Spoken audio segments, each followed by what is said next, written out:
Di surga ada tulisannya besar di depan pintu surga. Apa tulisannya? Pelit dilarang masuk. Enggak percaya. Itu ada hadisnya. Al-bakhil ba'idun minallah, ba'idun minan nas, ba'idun minal jannah, qaribun minan nar. Orang yang pelit, orang yang medit, orang yang bakhil. Orang India bilang meregehese. Meregehese itu bahasa Sunda, Pak. Artinya pelit. Jauh dari Allah, jauh dari manusia, jauh dari surga, dekat dengan api neraka. Nong nong neng.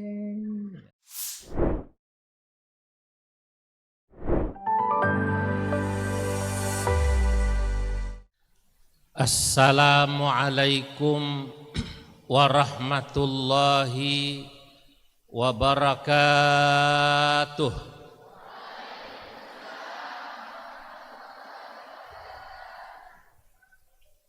Alhamdulillahi rabbil alamin. Wassalatu wassalamu ala sayyidina wa habibina wa syafi'ina wa maulana Muhammadin wa ala alihi wa ashabihil ghurril mayamin wa man tabi'ahum bi ihsan wa man sara ala nahjihim min ayyamin madiyah ila yaumiddin, amma ba'du. Hadratal muhtaramin, para alim ulama, para guru besar, wabil khusus Bapak Rektor Institut Agama Islam Negeri Ambon, Bapak Profesor Dr.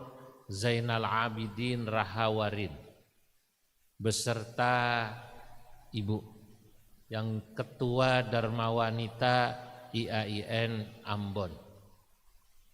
Yang saya muliakan tamu kita Rektor IAIN Ternate, ya, juga segenap Wakil Rektor, Dekan, mahasiswa, tentunya ibu-ibu majelis taklim yang hadir, insyaallah yang hadir semuanya termasuk murid-murid Ma'had IAIN ini. Semoga dicatat dalam deretan ahli surganya Allah. Yang hadir semoga dicatat sebagai pecinta-pecinta Rasulullah sallallahu alaihi wasallam.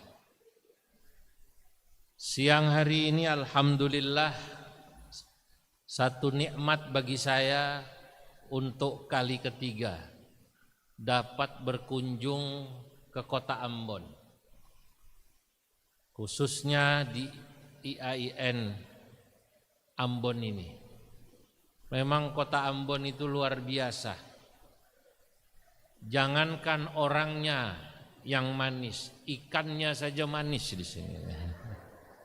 Namanya saja Ambon Manise. Saudara-saudara, Bapak Ibu yang dimuliakan Allah, hari ini kita semua hadir berkumpul dalam rangka memperingati hari lahirnya Nabi Muhammad sallallahu alaihi wasallam, seorang rasul yang namanya tak pernah berhenti disebut oleh manusia yang beriman pada Allah, karena setiap waktu dalam azan dan salat nama Nabi pasti disebut. Betul? Yang namanya selalu bersanding dengan nama Allah dalam syahadat yang kita baca, dalam kalimat tauhid yang kita baca, la ilaha illallah Muhammadur Rasulullah. Jika ada orang yang boleh kita cintai sesudah Allah, dan itu boleh kita cintai melebihi cinta kita pada diri kita, pada kedua orang tua kita, bahkan pada dunia seisinya, tidak lain dan tidak bukan adalah Nabi Muhammad. Beliau ini manusia, melekat pada dirinya sifat-sifat manusia atau basyariah. Nabi itu sebagai manusia ke pasar, sebagai manusia sama seperti kita, makan, minum. Allah mengatakan dalam Al-Quran, وَمَا أَرْسَلْنَا مِنْ قَبْلِكَ مِنَ الْمُرْسَلِينَ إِلَّا أَنَّهُمْ لَيَأْكُلُونَ الطَّعَامَ وَيَمْشُونَ فِي الْأَسْوَاقِ. Tidaklah kami, kata Allah, mengirim para utusan sebelum dirimu, hai Nabi Muhammad, kecuali mereka sama seperti dirimu juga sebagai manusia, layak kulunat ta'am. Para nabi, para rasul makan, Bu. Kalau nabi dan rasul saja makan, apalagi kiai. Betul. Masya Allah. Tadi saya sampai sini disuguhi makanan laut, kata Pak Rektor Ternate. Ikan laut, makanan laut di Ambon Ternate beda dengan di Pulau Jawa. Di sini ikannya, udangnya mati baru sekali. Kalau di sana mungkin matinya sudah berkali-kali. Enak sekali. Makan pisang yang dikasih kenari. Masya Allah. Saya kalau ingat begini, ingat orang rumah. Nabi makan, Rasul makan, sama seperti manusia. Kalau Nabi makan berjalan di pasar, lalu apa bedanya dengan kita? Bedanya beliau bukan manusia biasa. Dalam satu syair yang sangat terkenal, seorang penyair mengatakan, Muhammadun basyarun walaysa kal bashari bal huwa yaqutatun wan nasu kal hajari. Muhammadun basyarun, Nabi Muhammad adalah manusia. Walaysa kal bashari, tapi dia tidak seperti manusia biasa. Bal huwa yaqutatun, tapi Nabi Muhammad seperti batu mulia. Ibu lihat, Bapak lihat di tangan saya ini ada batu. Warnanya apa, Bu? Warnanya apa? Hijau. Orang bilang ini batu zamrud, batu mulia. Saya dapatnya jauh, bukan dari Ternate. Kalau Ternate kemarin dapat Bacan. Ini saya dapat dari Afghanistan. Saat saya ke sana menghadiri rapat OKI, Organisasi Kerjasama Islam dengan ulama-ulama dan pemerintah Afghanistan. Kecil tapi mahal. Nabi Muhammad itu bukan batu biasa, tapi batu mulia. Wan nasukal hajari, sementara kita seperti batu biasa. Yang satu truk dengan ini tentu lebih mahal ini. Pantas kalau beliau selalu diperingati hari lahirnya. Kenapa? Kalau kita dalam tema ini mengatakan agar kita cinta kepada Rasul, itu sesungguhnya beliau pantas kita peringati hari lahirnya karena kecintaan Nabi pada kita umatnya jangan-jangan melebihi cinta kita kepada Nabi.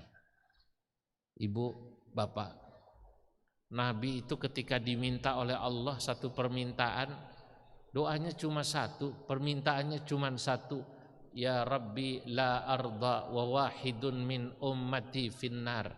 Ya Allah, saya tidak ridha. Kalau boleh diminta permintaan, saya tidak ingin satu pun dari umat saya ada yang masuk neraka. Bayangkan doa Nabi kepada kita atau untuk kita, doa Nabi kepada Allah agar kita-kita ini semuanya dimasukkan oleh Allah Subhanahu wa taala dalam surganya Allah. Amin. Nah, oleh karenanya kalau bicara peringatan Maulid Nabi, saya alhamdulillah sudah keliling Maulid Nabi bukan saja Indonesia, tapi termasuk dunia, Prof. Ternyata Maulid Nabi di berbagai negara, di berbagai daerah itu kuat dengan unsur-unsur tradisi lokal. Tadi saya memperhatikan ini, walaupun ini tadi ada yang dari fakultas dakwah, fakultas syariah, ada yang dikasih telur itu kayaknya ya, dibungkus. Ini biasanya sama seperti orang Bugis, orang Sulawesi. Orang mana? Sulawesi. Orang Sulawesi, Bugis, Makassar kalau bikin maulid begini, ada tradisi. Ini menunjukkan bahwa kalau Nabi dikatakan Allah dalam Al-Quran, wa ma arsalnaka illa rahmatan lil alamin, tidaklah aku mengutus dirimu hai Nabi Muhammad kecuali agar engkau menjadi seseorang yang membawa rahmat bagi seluruh alam. Sekarang terbukti Nabi itu di mana tempat dicintai, kecuali satu, di Israel. Kecuali satu, di mana? Di Israel. Di Amerika masih ada maulid, di Jepang, di Korea ada maulid. Di sana yang dibaca, tadi apa yang dibaca di sini? Simtud Durar? Barzanji? Kalau di Jepang yang dibaca Burdah, lagunya lagu Jepang, lagunya lagu Cina. Maulaya shalli wa sallim daiman abada ala habibika khairil khalqi kullihim. Lagunya lagu sana, Pak. Itu di Jepang. Kemarin teman-teman PBNU ke sana baca Burdah lagu Jepang. Kata saya tidak kaget. Saya sudah pernah ke Cina. Saya dengar langsung orang Cina itu kalau azan lagunya lagu Mandarin. Maulid pun sama, lagunya lagu Wong Fai Hung, lagu Jet Li. Begitu azan saya salat Jumat di Lancu, saya kaget dengar azannya. Hayya 'alas shalah, hayya 'alas salah, hayya 'alal falah, hayya 'alal falah. Allahu Akbar, Allahu Akbar, la ilaha illallah.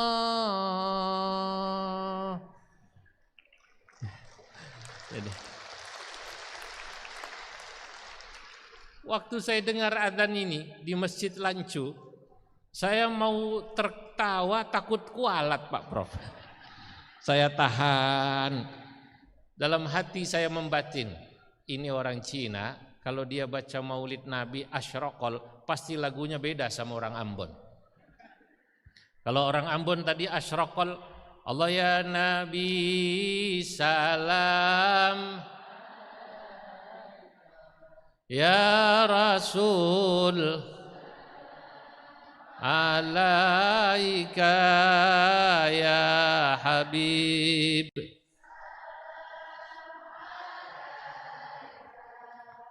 Salawat.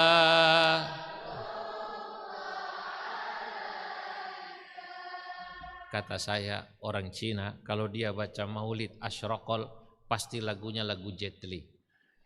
Begitu asyraqal, ya Nabi salam alaik, plung plung plung.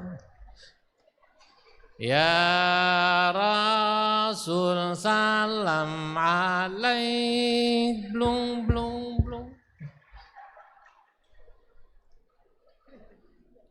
Nah, berarti Nabi diterima ajaran yang dibawanya oleh masyarakat Cina. Betul apa tidak? Oke. Bu, orang Jawa kalau lagi baca Barzanji, baca Ya Rasulullah, kadang-kadang lagunya yang dipakai pengantin baru. Ya Rasulullah salamun alaik, terore terore. Ya Rafi'a syani wa daraji, ya Rasulullah.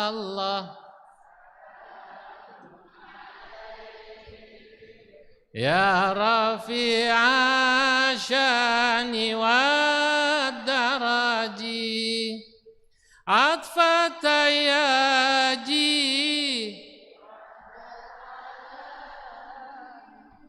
ya uhailal juh, atfata yaji, ya uhailal jud, ya uhailal judi wal karami. Kan begitu Bu ya? Begitu sampai India lagu ini berubah.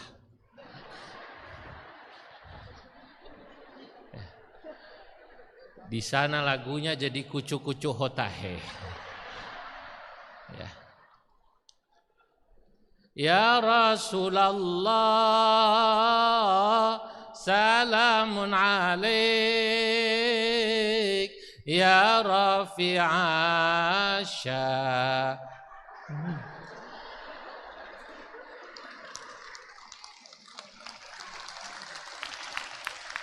Nah iya, saya ulangi.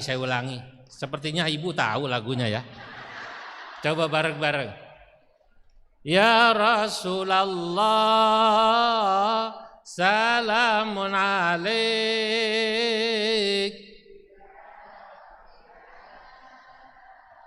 ni wad daraji, atfatayaji, ratal alami, ya uhailal judi wal. Lah iya.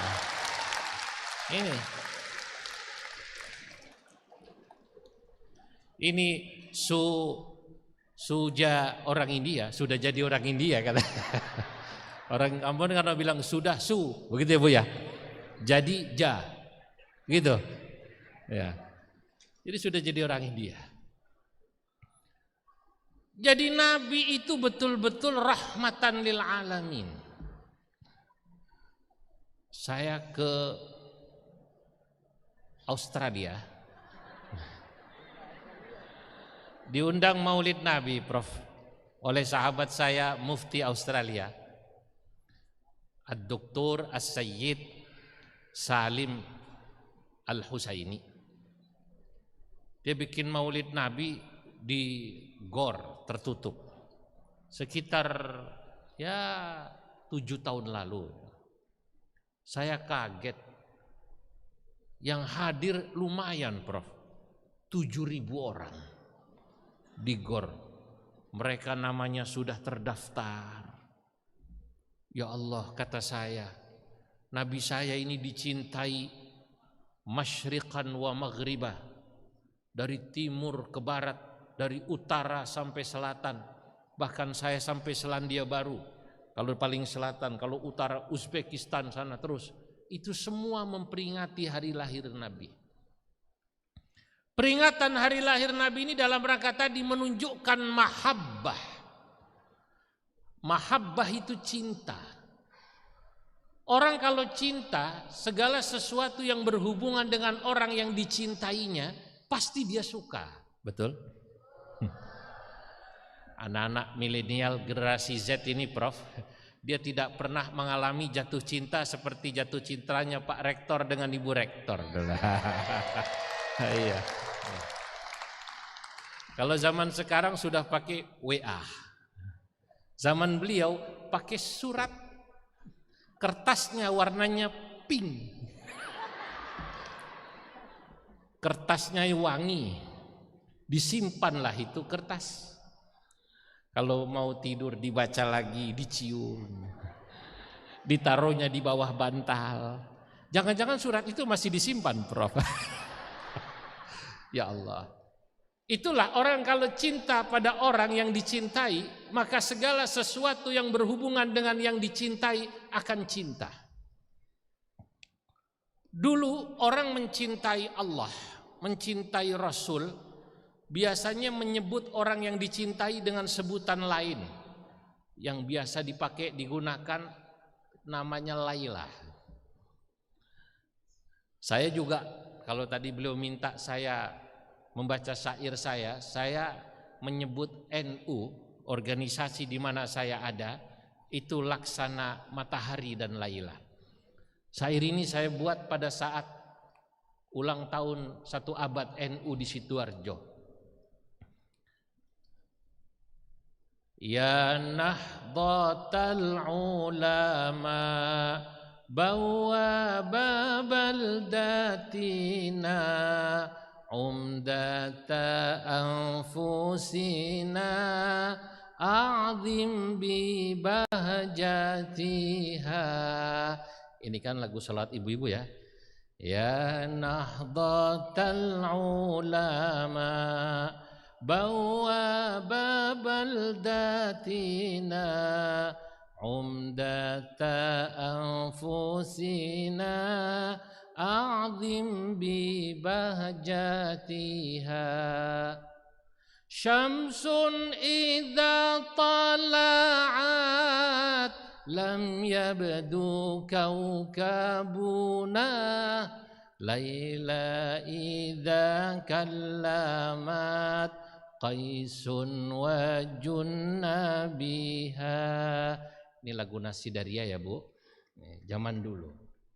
Ya nahdhatal ulama, wahai nahdhatul ulama, bawwaba baldatina, engkau adalah penjaga negeri ini. Organisasi Islam yang komitmennya sangat jelas bahwa Pancasila final, NKRI final, cinta pada agama dan tanah air adalah satu tarikan nafas. Ini adalah organisasinya bernama Nahdlatul Ulama, saudara-saudara. Iya. Bagi NU di Indonesia ini siapapun, jangankan yang muslim, non-muslim, Nasrani, Kristen atau Katolik, Hindu, Buddha, mereka adalah saudara kita yang berhak hidup di Indonesia sama seperti kita orang muslim berhak hidup di sini. Kita berhak hidup berdampingan, harus saling menyayangi, mengasihi sesama anak bangsa, sesama anak manusia, saudara-saudara. Ini NU. Makanya waktu saya pidato di NTT, di NTT sana di Pulau Sumba, ada halal bihalal. Muslim berkumpul di NTT, Muslim minoritas Bu, Muslim minoritas Pak Rektor. Berkumpul Muslim di lapangan, berjumlah 4 atau 5 ribu orang. Yang menarik, bupati-bupatinya yang non Muslim hadir. Tokoh agamanya dari FKUB, pasturnya, uskupnya, termasuk yang dari Hindu Buddha datang. Panitianya acara utamanya NU dan Muhammadiyah. Tapi yang jaga di luar, yang mengelilingi acara halal bihalal ini, yang menarik pemuda Kristen. Saya ingin ceritakan ini di Ambon, agar semoga persaudaraan Pela Gandong yang dulu sangat terkenal di Ambon antara Muslim dan Nasrani terus bisa terjaga di sini seperti persaudaraannya Muslim dan Nasrani yang ada di NTT. Saya kaget karena yang menjaga acara halal bihalal itu justru pemuda Nasrani. Saya tanya, loh kenapa ini yang jaga pemuda Nasrani? Apakah di sini NU tidak ada bansernya? Ada apa Kiai? Apakah Muhammadiyah tidak ada kokamnya? Ada. Tapi kami memang sepakat. Mereka menginginkan mereka menjaga acara halal bihalal kaum muslimin ini di NTT. Alasan mereka sederhana. Apa kata mereka? Kami pada saat kami minoritas di Jawa, yang menjaga kami sebagai minoritas di Jawa utamanya adalah NU dan Muhammadiyah. Gereja kami dijaga, pura kami dijaga, wihara kami dijaga. Maka ketika kami mayoritas, kami akan menjaga umat muslim yang minoritas yang berada di Nusa Tenggara Timur ini. Siapa-siapa yang mencoba mengganggu umat Islam di daerah minoritas di sini, umat Islam di NTT, kami yang pertama kali akan membela umat Islam di NTT ini, saudara-saudara. Jadi ternyata umat Islam di NTT dijaga karena mereka sadar betul NU utamanya adalah bawwaba baldatina, penjaga setia NKRI bersama TNI dan Polri. Ini saya katakan, NU Umdata Anfusina adalah organisasi yang harus kita pegang. A'zim bi bahjatiha, kagumlah kau akan kebesaran Nahdlatul Ulama. Nah, saya umpamakan NU dengan dua perumpamaan. Syair itu harus mengandung kias, perumpamaan, bahasa-bahasa kias, bahasa isti'arah. Kata saya, NU itu syamsun, laksana matahari.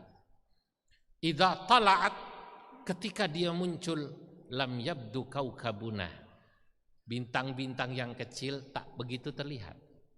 Yang kedua, saya mengumpamakan NU itu Laila idza kallamat, dia laksana Laila yang cantik. Ketika Laila berbicara, Qaisun wa junna biha, Qais pun tergila-gila.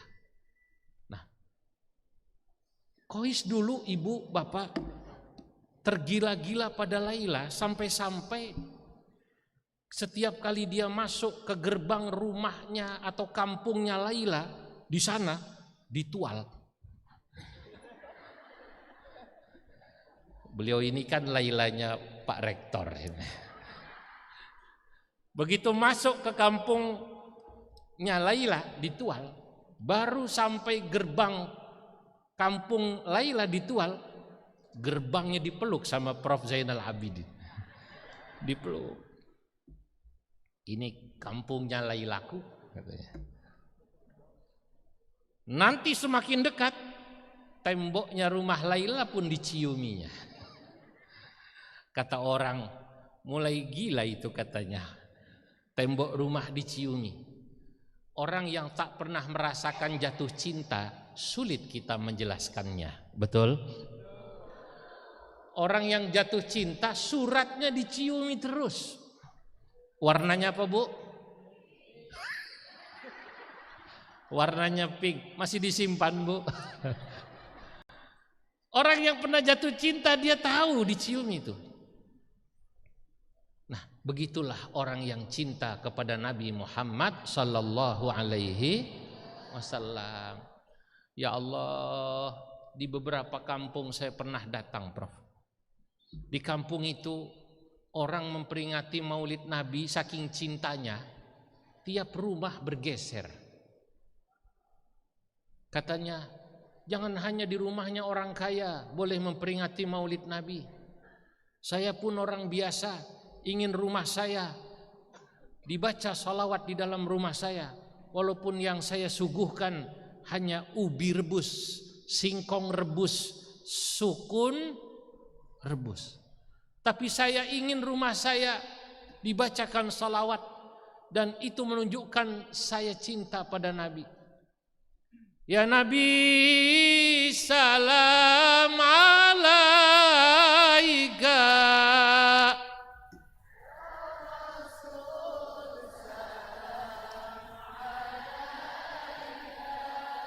Ya Habib,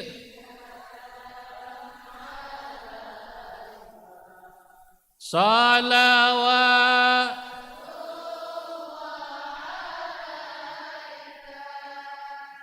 Saya menangis terharu karena rumah orang itu beralaskan semen kasar, bahkan sebagian tanah belum pakai keramik ini. Tapi begitu datang bulan Maulid, dia baca salawat, dia undang orang, menangis haru. Ya Allah. Maka saya pun selalu berniat, jika saya ada rezeki di rumah saya bulan Maulid, saya buat Maulid. Walaupun itu yang mengadakan istri saya dengan majelis taklimnya. Maka hari ini saya salut sama Bu Rektor, ingin ibu-ibu jadi panitia acara Maulid Nabi Muhammad sallallahu alaihi wasallam. Beri aplaus buat beliau ini. Ya.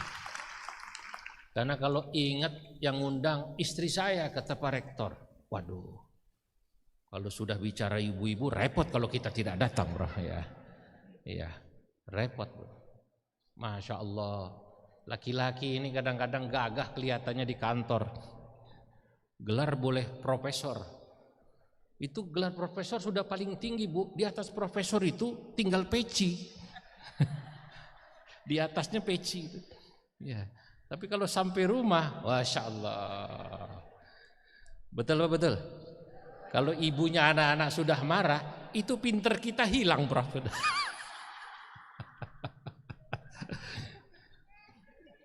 Ada yang bilang katanya, lu Pak Kiai apa takut?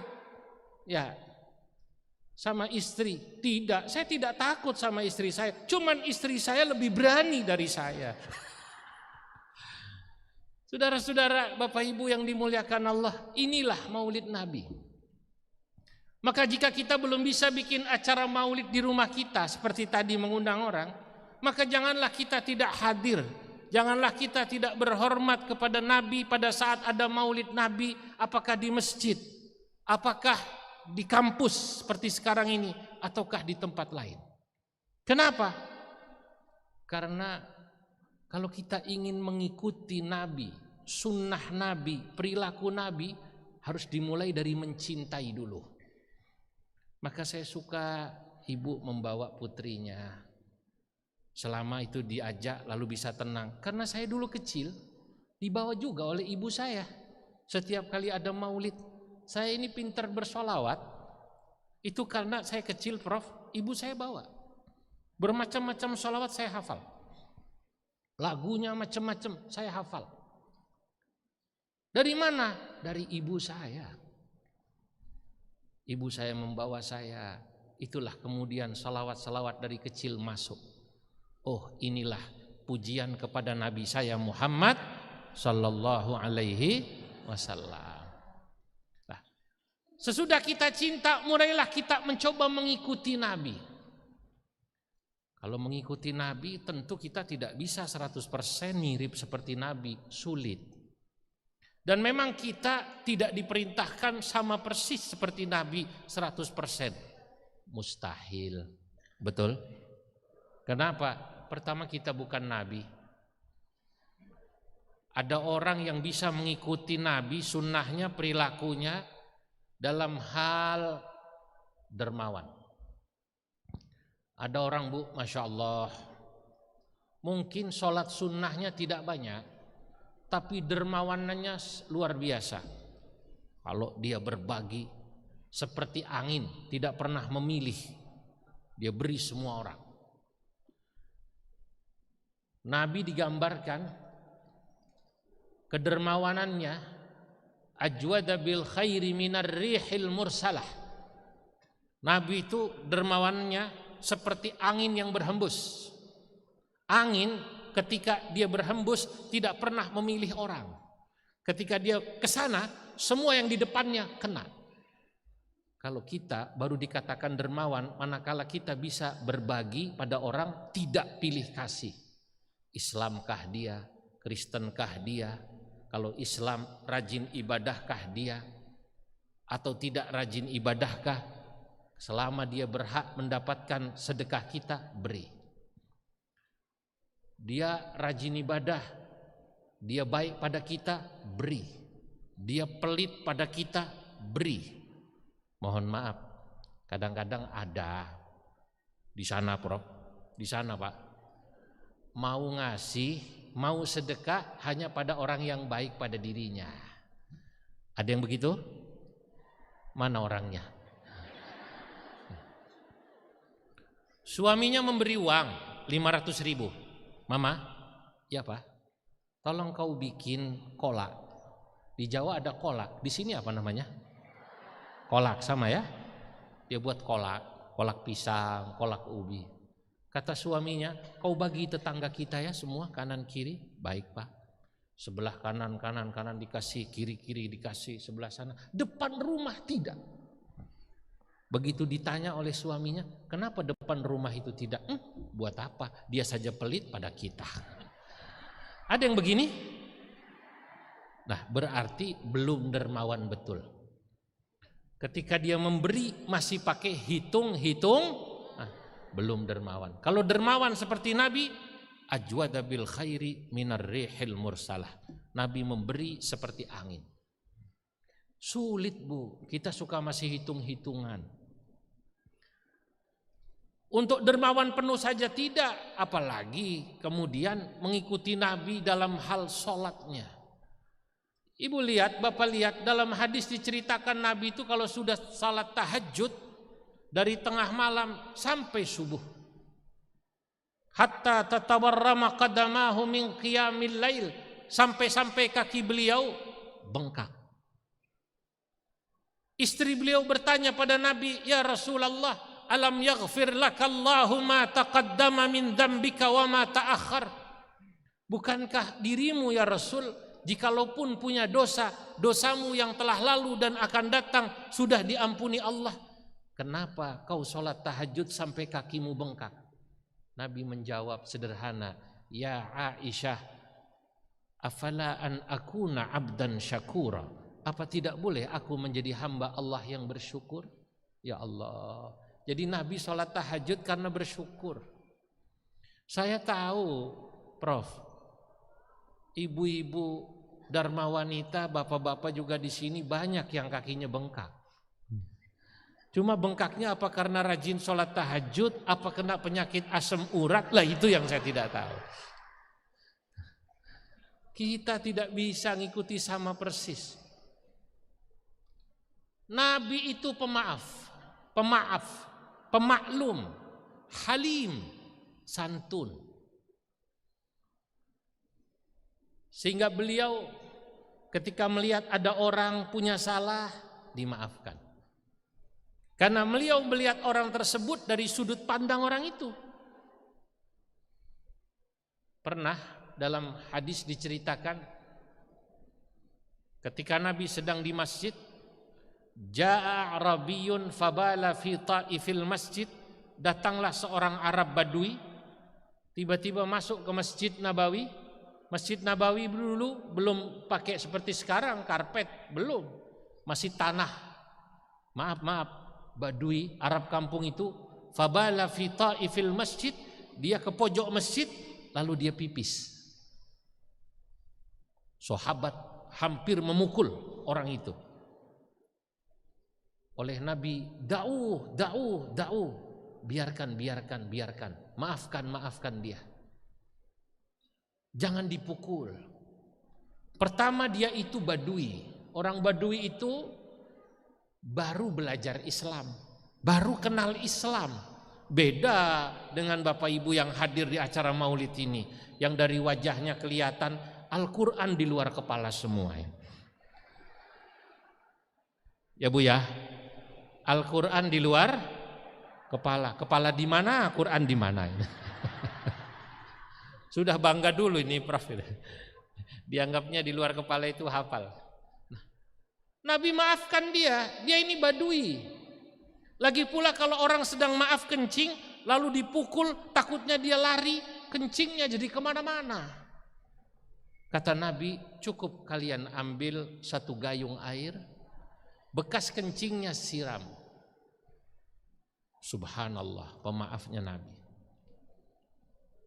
Tentu acara maulid ini tidak cukup kalau kita bicara tentang akhlak Nabi yang luar biasa satu persatu. Cukuplah kita percaya Allah memuji Nabi dalam Al-Quran. Allah dipuji bukan, Allah memuji Nabi bukan karena kealimannya. Kita tahu Nabi itu ilmunya sempurna, keilmuannya di atas profesor lah. Sayyid Muhammad bin Alawi bin Abbas Al-Maliki dalam kitabnya Muhammad Al-Insanul Kamil, saya punya kitab ini, menjelaskan bahwa Nabi itu dianugerahi Allah kesempurnaan ilmu, kesempurnaan akal, kesempurnaan akhlak. Nabi itu di segala bidang ilmu tahu. Ilmu tata kota, orang sekarang bilang planologi. Nabi dikasih Allah ilmu ini.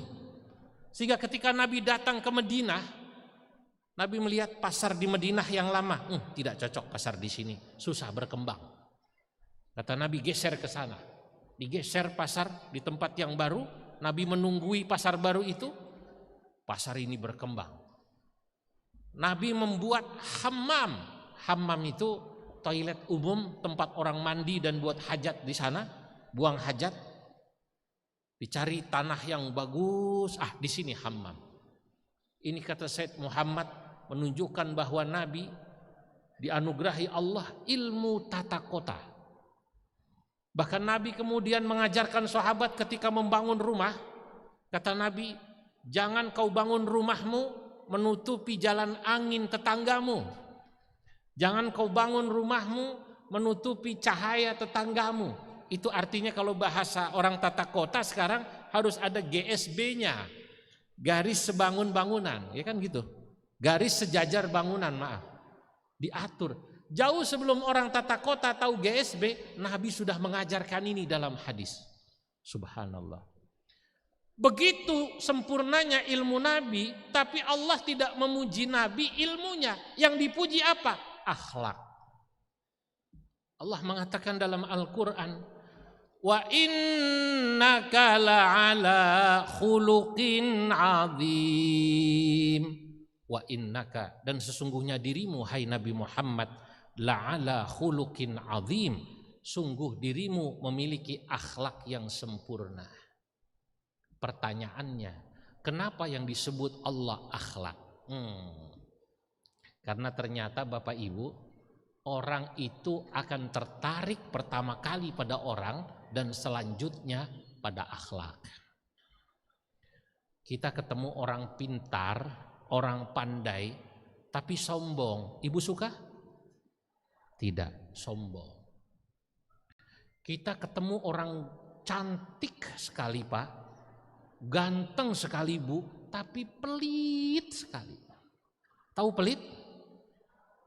Pelit itu bahasa Arabnya bakhil. Kita tidak suka melihat orang pelit, tidak mau berbagi. Karena orang pelit itu katanya sulit masuk surga. Di surga ada tulisannya besar di depan pintu surga. Apa tulisannya? Pelit dilarang masuk. Enggak percaya. Itu ada hadisnya. Al-bakhil ba'idun minallah, ba'idun minan nas, ba'idun minal jannah, qaribun minan nar. Orang yang pelit, orang yang medit, orang yang bakhil. Orang India bilang meregehese. Meregehese itu bahasa Sunda Pak, artinya pelit. Jauh dari Allah, jauh dari manusia, jauh dari surga, dekat dengan api neraka. Nonang Ini orang Sunda kalau ngasih makna begitu. Ada orang cantik, ada orang tampan, tapi pelit, tidak ada yang suka. Jangankan manusia, nyamuk itu tidak mau menggigit orang pelit. Karena darahnya pahit. Nah, Nabi bicara akhlak tawadu. Dalam kitab Riyadhus Shalihin, Bapak bisa baca itu, Ibu bisa baca, bab tawadu. Ketika Nabi sampai Madinah, wanita-wanita tua di Madinah menarik-narik tangan Nabi. Kalau bahasa sekarangnya, Pak Kiai, foto Pak Kiai, foto Pak Kiai. Sekarang ini kan rukun pengajian selain doa ada terakhir foto bersama. Syarat rukun. Nabi wa in na'amatan min ima'il madinati la ta'khudhu biyadi Rasulillah sallallahu alaihi wasallam wa tantaliqu biha haitsu ma sya'at. Nabi tangan beliau ditarik ke sana kemari oleh ibu-ibu itu tua. Rasul, Pak. Tarik ke sana. Ya Rasul ke sini. Ya, itu tawaduknya Nabi. Sebab bagi orang Arab waktu itu di mana masyarakat itu bertingkat kastanya, kok ada seorang pemimpin tertinggi begitu murah hati, mau diajak foto kalau bahasa sekarangnya, sama saya ini janda tua lagi gitu, kok mau gitu. Makanya saya mengikuti hadis Nabi ini.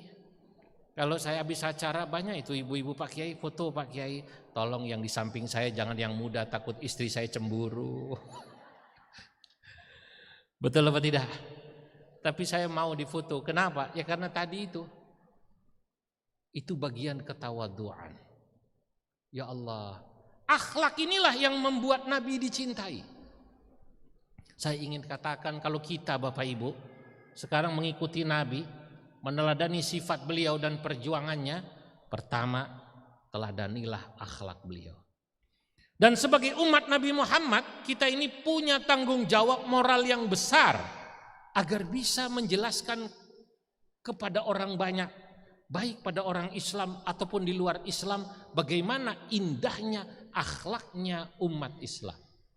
Sebab banyak orang yang tidak cinta sama Islam, bahkan benci sama Islam Bapak Ibu, itu disebabkan karena perilaku orang Islamnya, bukan ajaran Islamnya. Kalau ajaran Islamnya sudah sempurna.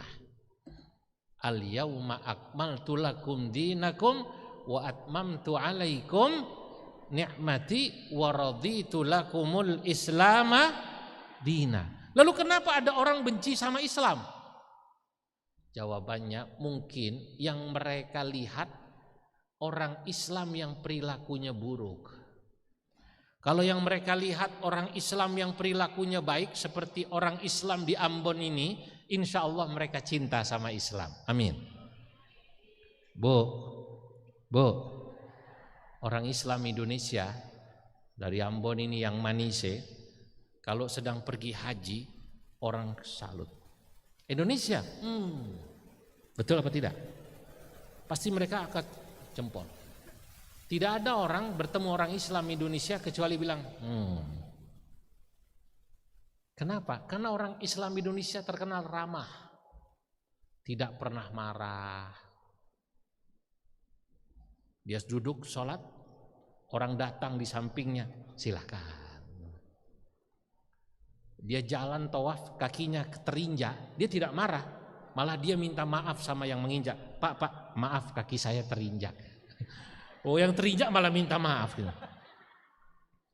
Di toilet tidak pernah kita menggedor-gedor pintu toilet. Surah, cepat. Tidak pernah. Maaf, ada juga yang begitu. Kita baru masuk digedor-gedor. Ada ya Bu ya? Nah, kenapa orang Islam Indonesia terkenal ramah, tidak pernah marah-marah, tidak pernah bertengkar di Masjidil Haram, Masjid Nabawi? Jawabannya sederhana. Karena mau marah tidak ngerti bahasa Arabnya.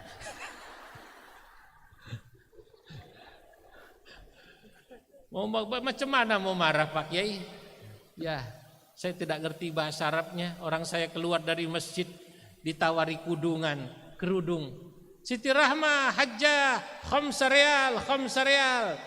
Dia lihatnya, 5. Dia mau tawar 2 rial, bingung. Bahasa Arabnya apa 2 rial ya? Untung ingat sholat subuh. Dia bilang, one, rok'ataini. Maksudnya riala ini jadi rok'ataini. Pedagangnya paham, wajah-wajah Ambon ini. Kata pedagangnya, la, tidak boleh. Salat rakaat fardalillahi ta'ala, Allahu Akbar.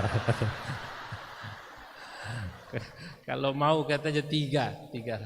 Nah, tapi betul Pak, saya ini walaupun kelihatannya bercanda, tapi saya sungguh-sungguh. Orang Islam Indonesia itu terkenal di luar negeri akhlaknya baik. Alhamdulillah. Maka orang suka ke sini.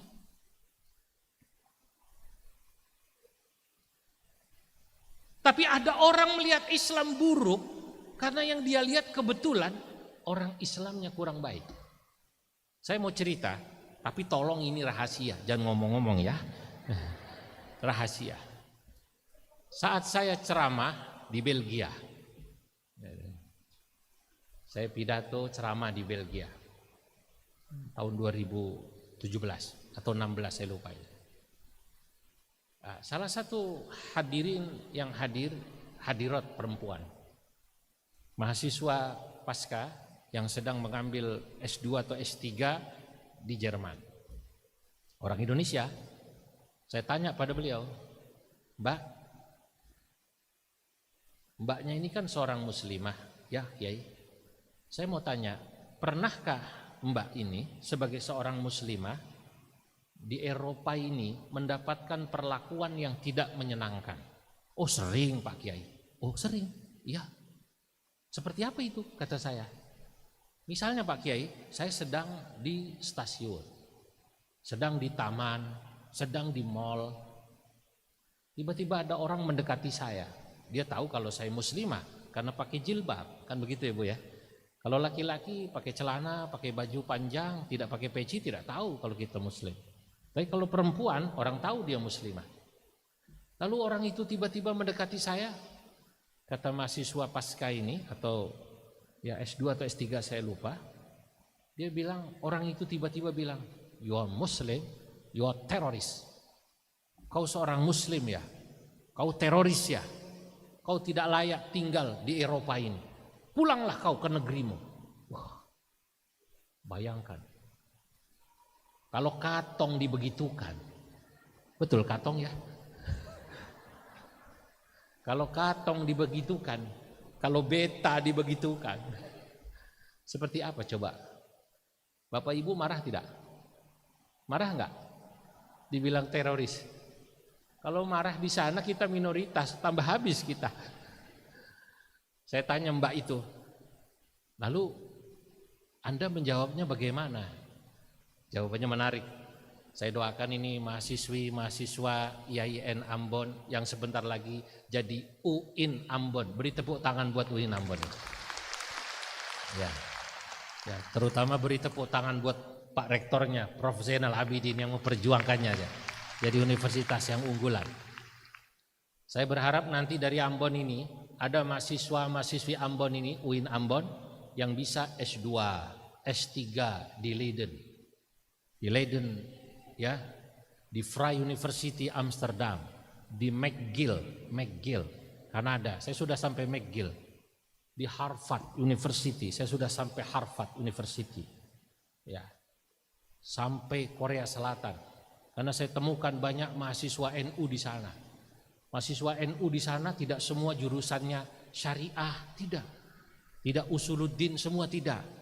Kalau dulu mahasiswa NU rata-rata sarjananya syariah, tafsir hadis, usuluddin, tarbiyah. Pokoknya ya sarjana syai'ulillahi lahumul fatihah.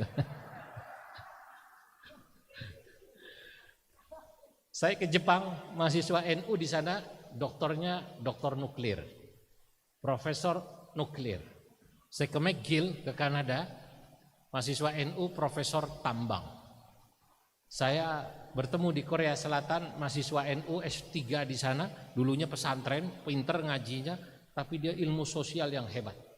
Nah, Bapak Ibu mahasiswi ini, saya berharap nanti ada yang ke sana semua, mahasiswa-mahasiswi dari Ambon ini, dan kelak menjadi intelektual kebanggaan Indonesia, kebanggaan Ambon yang bisa belajar di luar negeri. Amin. Nah, apa jawabnya kata Mbak mahasiswa ini? Waktu saudara dibilang teroris, Anda tidak layak tinggal di Eropa, pulang ke negeri Anda. Apa jawaban mbaknya ini sebagai mahasiswa? Saya senyum Pak Kiai. Saya sapa dia dengan sopan.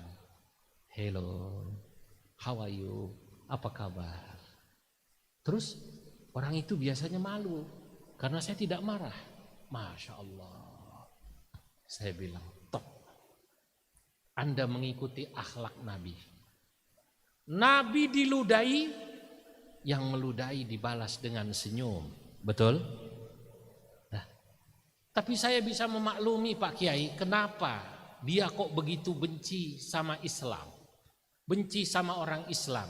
Karena mungkin yang dia lihat adalah sebuah contoh, prototipe orang Islam yang perilakunya buruk. Kalau yang dia lihat orang Islamnya orang Islam Indonesia yang Ambon, yang Jawa, yang Sumatera, yang Sulawesi, yang halus-halus itu, yang Kalimantan, yang kita dari dulu turun-temurun diajarkan akhlak dan perilaku yang baik oleh nenek moyang kita, mungkin mereka akan tertarik masuk Islam. Tapi kebetulan yang mereka lihat adalah orang Islam pelaku teror. Dicerita beberapa bulan yang lalu Pak Kiai di Munich. Munich itu markasnya klub sepak bola yang terkenal, Bayern Munchen. Apa namanya? Bayern Munchen, Munich. Ini laki-laki tahu sepak bola. Ada pasar malam. Tiba-tiba ada seorang muslim melakukan bom bunuh diri. Meninggallah sekian puluh orang. Gara-gara perilaku orang Islam yang semacam ini melakukan bom bunuh diri, akhirnya orang menganggap Islam teroris. Sampai sini paham Bu? Bayangkan. Belum lama Pak Kiai, di Prancis Selatan, kata mahasiswi ini, ada satu kota namanya Nice, daerah pantai. Ada juga seorang muslim imigran kebetulan dari Tunisia atau Libya, saya lupa, dia membawa truk di pinggir pantai. Itu orang yang sedang duduk-duduk di pinggir pantai ditabraknya oleh truk yang dia bawa. Meninggal 40 orang. Orang Eropa melihat orang Islam yang seperti ini, pantas kalau kemudian dia benci sama Islam. Oh, berarti baik buruknya Islam adalah tergantung perilaku kita ini, umatnya Nabi Muhammad sallallahu alaihi wasallam. Kalau perilaku kita baik, tetangga kita pun yang non muslim akan cinta pada Islam. Orang yang jauh pun akan cinta pada Islam. Maka benar ucapan orang Mesir yang dikenal Muhammad Abduh. Ada yang mengatakan ini ucapan Syekh Abdul Halim Mahmud. Beliau mengatakan Al-Islamu mahjubun bil muslimin. Islam itu seringkali terhalang keindahannya karena perilaku orang Islamnya sendiri. Islam yang indah ini, Nabi Muhammad yang akhlaknya indah ini terhalang karena perilaku kita. Makanya kita ini hadir maulid punya tanggung jawab bagaimana kita bisa menjadi seorang muslim yang perilakunya baik. Dan saya percaya kita diajarkan akhlak yang baik, diajarkan nilai-nilai agama yang baik, dan saya percaya nilai agama di sini yang diajarkan kepada kita adalah faham ahlus sunnah wal jamaah. Aswaja Bapak Ibu mengajarkan pada kita setidaknya 4 hal. Di NU saya diajarkan 4 hal. 1, menghargai perbedaan. Itu penting. Kalau dia Islam, beda faham dengan saya NU, dia Muhammadiyah. Saya NU, dia Persis. Dia saudara saya, hanya beda sedikit. Saya kalau subuh baca kunut, dia tidak, betul? Tapi sholat subuhnya sama. Berapa rakaat? Di sini sholat subuh pasarannya berapa rakaat? 2, sama kan? Sama. Kiblatnya kemana? Ka'bah. Sama apa tidak? Sama. Syahadatnya sama apa tidak? Sama. Maka Nabi katakan, man shalla salatana wastaqbala qiblatana wa akala dhabihatana fadzalikumul muslim. Barang siapa orang yang salat sama seperti kita, salatnya menghadap kiblat yang sama seperti kita, memakan sembelihan sama seperti kita, maka dia adalah muslim. Itu yang harus saya katakan. Hormati dia muslim. Pak, kalau dia bukan Islam, hormati dia sebagai sesama anak bangsa. Hargai perbedaan. Betul? Setidaknya sesama manusia. Saya mau tanya pada Bapak Ibu yang hadir di sini. Kalau ada orang kecelakaan, naik motor jatuh, apakah ketika kita mau menolong yang bersangkutan, kita harus bertanya dulu apa agamanya? Ditanya dulu apa tidak? Kau muslim kah kau? Bukan Pak, ya kau tunggulah temanmu itu. Tolonglah dia. Ini manusia. Begitu dia jawab, alhamdulillah saya Islam Pak. Benar, benar. NU apa Muhammadiyah? Waduh, NU Pak. NU-nya PKB apa Golkar? Wah, terburu mati dulu ini orang. Aswaja mengajarkan kita menghargai perbedaan. Satu. Kedua, Aswaja mengajarkan kepada kita anti kekerasan. Jangan pernah melakukan kekerasan verbal maupun non verbal, fisik maupun non fisik. Bukan cara Aswaja itu, bukan cara NU itu. Kalau ada orang berbeda lalu memukul, lalu mencaci maki, bukan cara. Bukan cara Ahlus Sunnah wal Jamaah yang diajarkan oleh Nabi Muhammad sallallahu alaihi wasallam. Catat. Ketiga, Aswaja Ahlus Sunnah wal Jamaah yang diajarkan Nabi mengajarkan kepada kita menghargai kearifan dan kebudayaan lokal. Tidak boleh kita mencela kearifan kebudayaan lokal yang memang itu merupakan giving, pemberian Allah Subhanahu wa taala. Orang Ambon dengan orang Jawa punya bahasa berbeda, betul? Punya tradisi berbeda. Saya sering cerita, lagu sholawat saja berbeda. Kalau saya di daerah Sunda, lagunya Sunda.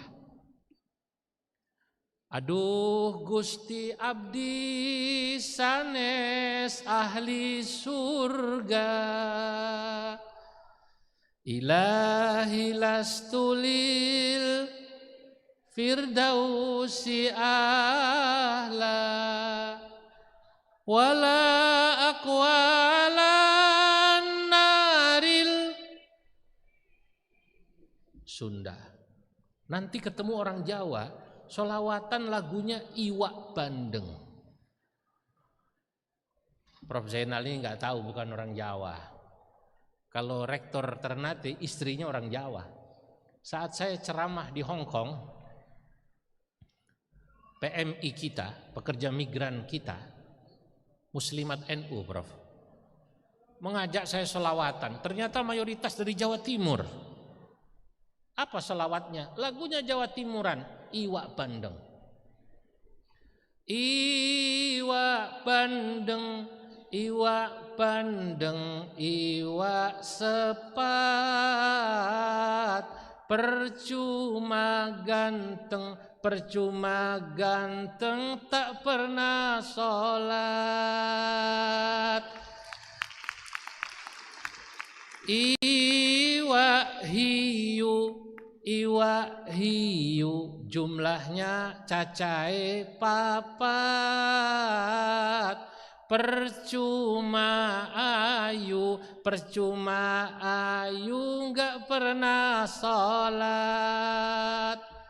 Allahumma salli wa sallim ala